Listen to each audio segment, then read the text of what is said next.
नमस्कार. मी भाऊ तोरसेकर. तुम्ही बघत आहात प्रतिपक्ष. मित्रांनो, अखेरीस चित्र स्पष्ट होत जातं. अखेर पण नाही, हळूहळू होत जातं असं म्हटलं तर योग्य होईल. आणि त्यामुळे एका बाजूला बारामतीच्या पोटनिवडणुकीत अर्ज भरण्याची आणि माघार घेण्याची वेळ संपल्यानंतर जी काय परिस्थिती आहे ती आपल्या समोर आहे. आणि उपमुख्यमंत्रीपदी विराजमान झालेल्या सुनेत्रा वहिनी ह्या निर्वेदपणे निवडून येणार आहेत. कारण जो मध्ये उगाच अपट तमाशा करून काँग्रेसने आपला उमेदवार उभा केला होता तो पण मागे घेतला. कधी कधी काय असतं माहिती का मित्रांनो, की खरी बायको असते ना, ती जितकं पातिव्रत्य दाखवत नाही ना, तेवढी बिन लग्नाची बायको असते ना, ती पातिव्रत्य दाखवते. ते उलट्या बाजूला पण आहे. सांगायचा हेतू असा की काँग्रेस जे काय करतंय, हे काँग्रेस किती महान कार्य करतंय आणि राज्यामध्ये विरोधी पक्षाचा स्पेस जो मोकळा पडलेला आहे तो भरण्यासाठी काँग्रेस कसा हे अशा प्रकारचा पराक्रम करते की अर्ज भरायचा आणि मागे घ्यायचा. पहिल्या दिवसापासून चित्र स्पष्ट होतं की काय असेल तो थोडा फरक पडेल. 50,000, 80,000, 1,00,000 अशा काहीतरी फरकाने आणि भल्या थोरल्या फरकाने सुनेत्रा वहिनी बारामतीतून विधानसभेवर निवडून येणार याविषयी कोणाचंही दुमत नव्हतं. पण मग बिनविरोध झाली तर बरं, आपल्याकडे महाराष्ट्रात परंपरा आहेत, संस्कृती आहे, वगैरे वगैरे असले काहीतरी फुलबाजी वाजवायची.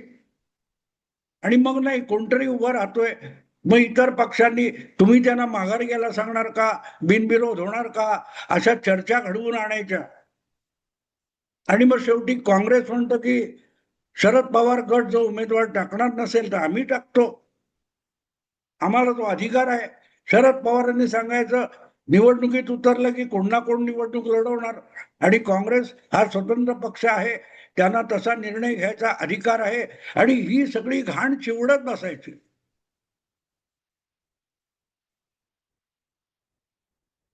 मला खरंच कळत नाही की ज्या निवडणुकीविषयी निर्णय आधी माहिती आहे तिथे मोठं काहीतरी होणार आहे आणि काँग्रेसने हिंमत दाखवली. बरं, काँग्रेसचे कोण उमेदवार होते त्यांनी आधीच सांगितलं की जर सुनेत्रा वहिनी उपमुख्यमंत्री आहेत आणि त्यांनी अजितदादांच्या त्या घातपात अपघात जे काय आहे त्याच्याविषयी FIR दाखल करून घेतला तर आपण उमेदवारी अर्ज मागे घेऊ. पण एक प्रकारे अट घातली, ते कुठेही मान्य झालं नाही, त्यानुसार काहीही झालं नाही. थोडे पाय काय असतील, पार्थ पवार यांनी प्रतिकूल उद्गार काढले आणि अखेरच्या दिवशी भरलेला अर्ज काँग्रेस उमेदवाराने मागे घेतला. आता मागे घेतला तरी त्याच्यात पराक्रम आहे हे दाखवण्याची खास अनेक पत्रकारांना असते. आणि त्यामुळे महाराष्ट्रामध्ये भाजपचा खरा विरोधक कोण असेल तर तो आम्हीच आहोत हे काँग्रेसला दाखवायचं होतं. म्हणजे भाजपचा काँग्रेस हा विरोधी नाहीये हे काँग्रेसने कधीतरी दाखवलंय का? मला सांगा. काँग्रेसने आजपर्यंतच्या गेल्या 30-35 वर्षाच्या भाजपचा उदय झाल्यानंतर कधीतरी काँग्रेस पक्षाने असं एक लक्षण दाखवलंय का की आम्ही भाजपसाठी माघार घेऊ, भाजप महाराष्ट्रात वाढू दे, आम्ही भाजपचे विरोधक नाही आहोत, हे कधीही दाखवलेलं नसेल तर महाराष्ट्रात फक्त आम्हीच भाजपचे विरोधक आहोत हे काँग्रेस दाखवते म्हणजे काय आणि हे दिसतंय कोणाला? हे सगळं राजकीय विश्लेषण जे आहे हे इतकं भरकटत आणि गोंधळत गेलेलं आहे की बोलणारे आहेत त्यांना पण आपण काय बोलतोय कळत नाहीये. महाराष्ट्रामध्ये भाजप हा पक्ष सर्वात मोठा झाला, उदयाला आला, वाढला, विस्तारला. काँग्रेसचे जिल्ह्यातले तालुक्यातले बुरुज उद्ध्वस्त करत भारतीय जनता पक्ष तिथे पाय रोवून उभा राहिला आणि आज काँग्रेसवर अस्तित्वाची लढाई लढण्याची वेळ आली. त्याची काही पार्श्वभूमी या लोकांना माहिती आहे का, असलं विवेचन करणाऱ्यांना? 1978 मध्ये काँग्रेसमधून शरद पवार बाहेर पडले आणि त्यांनी समांतर काँग्रेस म्हणून एक वेगळा गट केला, जनता पक्षाबरोबर हातमिळवणी केली. त्या जनता पक्षामध्ये जनसंघाचा समावेश होता आणि जनता पक्षामध्ये फाटाफूट झाल्यानंतर जनसंघाचे लोक सोबत घेऊन शरद पवार सरकार चालवत होते, इंदिराजींनी ते सरकार बरखास्त करण्यापर्यंत. तेव्हा काँग्रेस पक्ष जो इंदिरा गांधींच्या नेतृत्वाखाली होता आणि ज्यातून शरद पवार दोनदा तरी बाहेर पडले आणि परत आले, तो काँग्रेस पक्ष कधीही भाजप बरोबर नव्हता. पण 1984च्या निवडणुकीत दणका बसल्यानंतर भारतीय जनता पक्षाने राष्ट्रीय पातळीवर जी एक भूमिका घेतली आणि त्या भूमिकेला धरून भारतीय जनता पक्ष हा देशात हळूहळू करत विस्तारत इतका गेला की आज 40 वर्षानंतर भाजप हा देशव्यापी झालाय आणि काँग्रेस पक्ष हा इतका संकोचत गेलाय की 10 राज्यामध्ये सुद्धा स्वबळावर निवडणूक लढवण्याची क्षमता काँग्रेस पक्षाकडे राहिलेली नाही. तो भाजप वाढला कसा आहे बघितलं तर मग ही जी थिअरी, आम्ही भाजपचे खरेखुरे विरोधक, ही भूमिका घेऊन भाजप उभा राहिला, तेव्हा भाजप देशव्यापी होत गेला.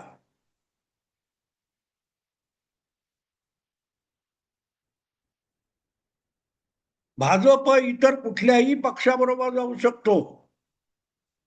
अगदी सीपीएम बरोबर जाऊन भाजपने व्हीपी सिंग यांना पाठिंबा दिला होता. प्रादेशिक पक्ष कधी डीएमके बरोबर, कधी अण्णा डीएमके बरोबर, कधी लालूना पाठिंबा, कधी मुलायमना पाठिंबा, कधी मायावतीना पाठिंबा. या सगळ्यांना पाठिंबा देत हळूहळू करत भाजपने आपले हातपाय देशभर पसरले. पण डोक्यात लोकांच्या एकच घातलं की भारतीय जनता पक्ष असा एकमेव पक्ष आहे की जो कधीही काँग्रेसच्या बाजूने जाणार नाही, काँग्रेसला पाठिंबा देणार नाही. आणि म्हणून जे कोणी सेक्युलर पुरोगामी किंवा प्रादेशिक पक्ष असतील, हिंदुत्ववादाला विरोध करणारे असतील, हे सगळे पक्ष बेसिकली अँटी काँग्रेस होते, काँग्रेस विरोधी पक्ष होते. आणि तरीही कधी ना कधी ते काँग्रेसच्या सोबत गेलेत आणि काँग्रेसच्या सोबत न जाणारा एकमेव पक्ष कुठला असेल तर तो भारतीय जनता पक्ष आहे.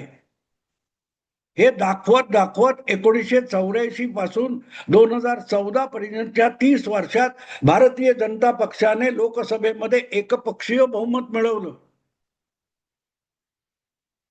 त्या मागची भूमिका, त्या मागचा अजेंडा एकच होता की आम्हाला देशव्यापी पक्ष व्हायचे आणि जर ज्या मतदाराला देशात काँग्रेसची सत्ता नको आहे त्यांनी इतर कुठल्याही पक्षाकडे जाण्यापेक्षा काँग्रेस नको असेल तर भाजपकडे यायचं, हा असा एवढाच पर्याय भाजपने मतदारांसमोर ठेवला.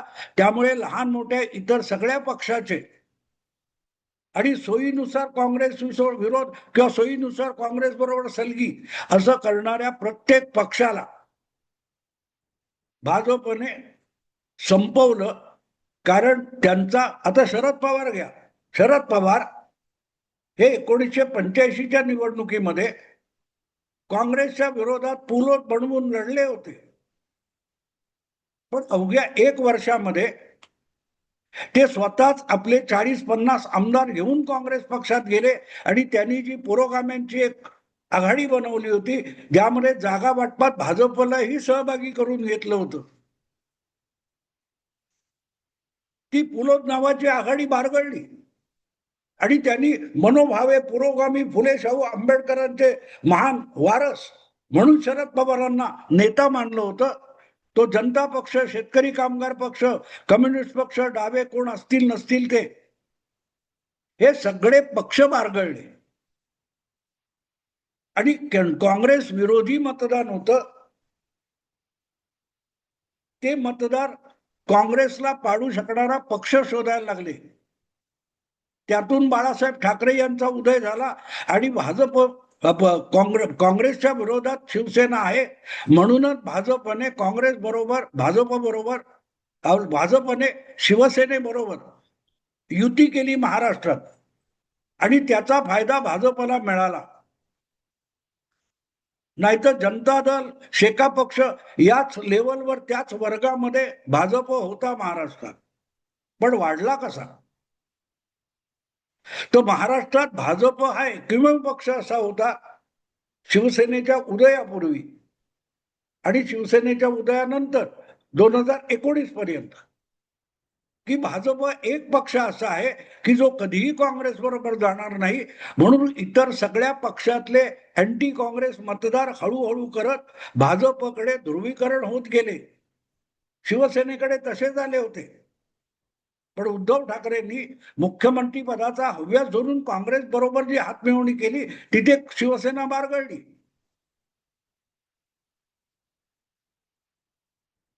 आज बारामतीमध्ये काँग्रेस उमेदवारी करणार आणि आपण एकटे भाजप विरोधात दाखवणार म्हणजे काय? भाजपचं काँग्रेसने कधीही समर्थन केलेलं नाही, तर ते सामान्य मतदाराला कळतं. भाजप आणि भाजप सोडून इतर पक्ष आहेत त्यांच्याकडे आलेला मतदार हळूहळू स्वातंत्र्योत्तर काळाच्या 70-80 वर्षामध्ये काँग्रेसला विटून काँग्रेसला कंटाळून इतर पक्षांकडे वळला होता.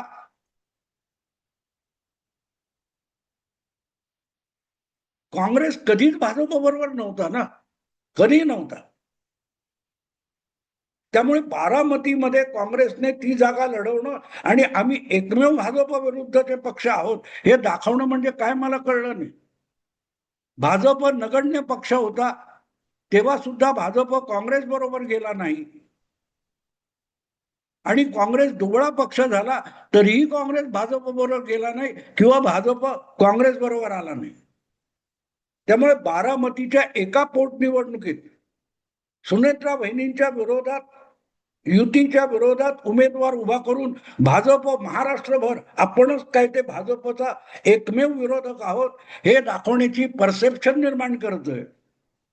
हे जे काही विश्लेषण चालतं ना, हा निर्बुद्धतेचा निर्वाळा असतो. पण चालायचं. मला आज एक कम्युनिस्ट पार्टी मार्क्सिस्ट सीपीएमचा एक राज्यसभेचा अत्यंत तरुण 40शीतला खासदार होता. अनिर्बान किंवा त्याचं काहीतरी नाव होतं, अनिर्बान. पुढचं नाव भट्टाचार्य असेल किंवा काय गुप्ता असेल, सेनगुप्ता असेल, मला आठवत नाही, पण अनिर्बान हे त्याचं नाव होतं आणि तो सीपीएमचा राज्यसभा सदस्य होता. 40शीच्या आसपास होता. त्याच्यावर शिस्तभंगाची कारवाई करण्यात आली. तेव्हा बहुतेक रिपब्लिकवर किंवा टाइम्स नाववर अर्णब गोस्वामीने त्याची मुलाखत घेतली होती, इंटरव्ह्यू घेतला होता. तेव्हा मार्क्सवादी कम्युनिस्ट पक्ष हा किती पोथीनिष्ठ झालाय आणि पोथीनिष्ठानीच हा लोकांमधला पक्ष कसा रसातळाला नेला हे सांगताना त्या अनिर्बानने सांगितलेला एक किस्सा मला आठवतो. तो म्हणाला, देशात पक्षाची अवस्था काय, जनमानसात सीपीएमची अवस्था काय याची सीपीएमच्या आजच्या नेत्यांना म्हणजे प्रकाश करात किंवा सीताराम येचुरी यांना पर्वा नाहीये. त्यांच्या दृष्टीने जवाहरलाल नेहरू विद्यापीठातला दावा गट जो आहे तो स्ट्रॉंग राहिला पाहिजे. जेएनयूच्या विद्यार्थी संघटनेमधलं वर्चस्व कायम राहिलं पाहिजे. आणि म्हणून अगदी बंगालमध्ये ममताकडून हरलेला पक्ष आज खुरडत खुरडत कसा बसा केरळमध्ये राहिलाय शिल्लक. आणि केरळ सोडलं तर सीपीएम पक्ष राहिलाय कुठे, तर जेएनयू, जवाहरलाल नेहरू युनिव्हर्सिटी. आणि तिथे सुद्धा आता हळूहळू त्यांची पकड ढिली झालेली आहे. मी गेलेलो नाही तिथे, पण त्यांनी सांगितलं त्याप्रमाणे जवाहरलाल नेहरू विद्यापीठामध्ये 2 ढाबे आहेत. एकाचं नाव गंगा ढाबा आणि दुसऱ्याचं नाव जमना ढाबा. तर तो अनिर्बान म्हणाला होता की हळूहळू करत मार्क्सवादी कम्युनिस्ट पक्ष हा JNUच्या कंपाऊंडमध्ये, संकुलामध्ये गंगा आणि जमुना ढाबा याच्या पुरता मर्यादित होऊन जाईल. आज काँग्रेस पक्षाची अवस्था तशी झालेली आहे.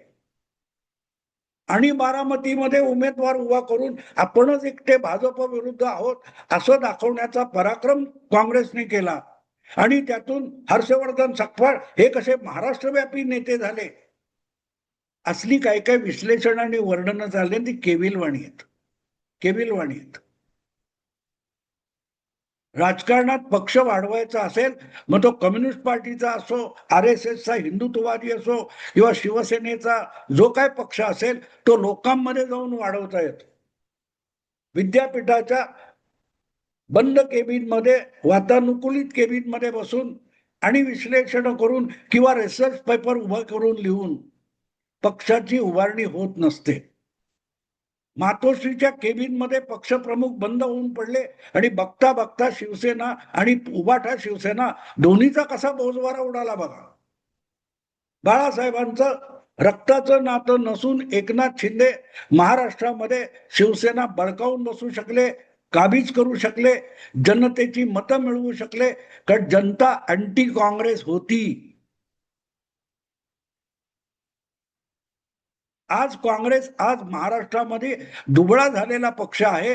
याचं कारण काँग्रेसकडे नेतृत्व राहिलेलं नाही.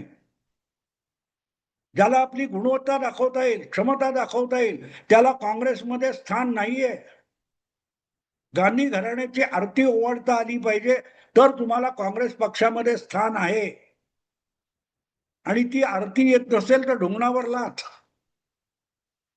आणि म्हणून एका पोटनिवडणुकीतला अर्ज शेवटी मागे घ्यायचा आणि घातलेली अट सुद्धा सुनेत्रा वहिनींनी किंवा राष्ट्रवादी अजितदादा गटाने किंवा महायुतीने पाळली नाही, तरी अर्ज मागे घ्यायचा आणि आम्ही जिंकलो.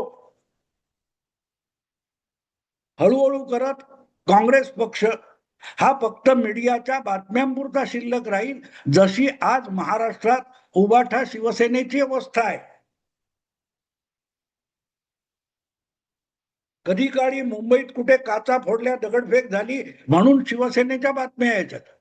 आज शिवसेना कुठे शिल्लक राहिली?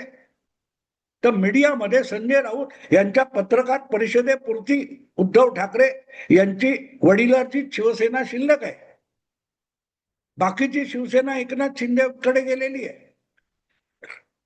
तसा काँग्रेस पक्ष हा अशा विश्लेषणापुरता शिल्लक राहील, चर्चेत राहील आणि आणखीन 15-20 वर्षानंतर तो कदाचित त्यातली 4-5 टाळकी शिल्लक राहिली तर त्यांना वस्तू संग्रहालयात नेऊन ठेवतील. हा बघा काँग्रेसवाला असा दिसायचा. रस्त्यावर काँग्रेसवाला दिसणार नाही, त्याला म्युझियम मध्ये ठेवायला लागेल दुर्मिळ वस्तू म्हणून.